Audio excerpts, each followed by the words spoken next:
penekanan yang kedua pada pendidikan di rumah tangga. Ini artinya adalah pendidikan awal yang mengantarkan pada masyarakat yang kuat, negara yang stabil, pemerintahan yang baik, yaitu kebaikan di rumah tangganya. Dan tidak mungkin rumah tangga itu akan baik, anak baik, cucu baik, kalau hubungan suami istrinya tidak baik-baik saja. Maka kenalilah saat ini sebagai seorang suami, apa hak dan kewajiban suami. Jangan-jangan belasan tahun, puluhan tahun menjadi suami, tidak paham tentang tugas pokok suami itu apa.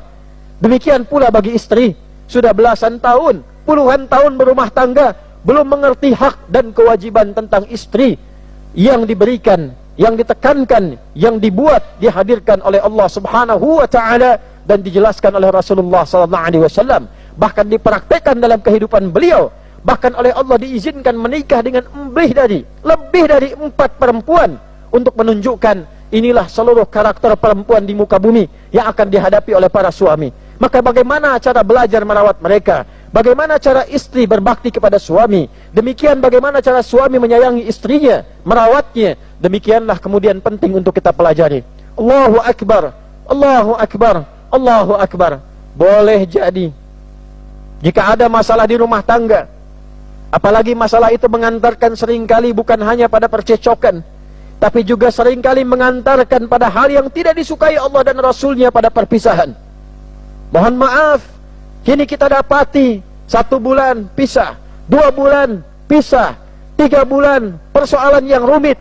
Boleh dicek, mungkin bukan karena kurang banyaknya harta, karena banyak yang hidupnya glamor, banyak yang hidupnya berlimpah harta berpisah pula. Bukan pula karena kedudukan, karena boleh jadi suaminya punya kedudukan yang kuat, istrinya bahkan anak dari orang yang terpandang, tapi berpisah juga.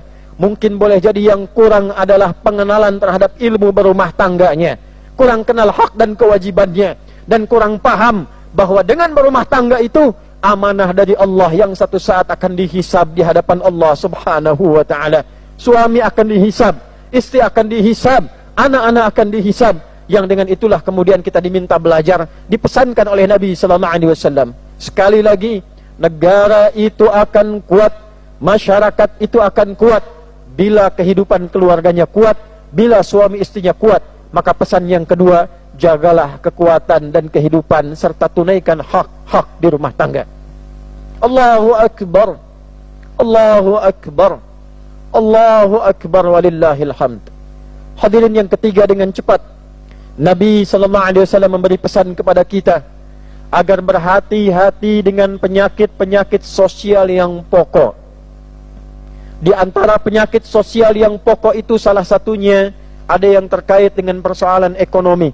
Bila ini terjadi maka ekonomi akan goncang, di negara itu akan terganggu, kehidupan rumah tangga juga akan terganggu. Apa di antara yang mengantarkan pada kegoncangan ekonomi itu?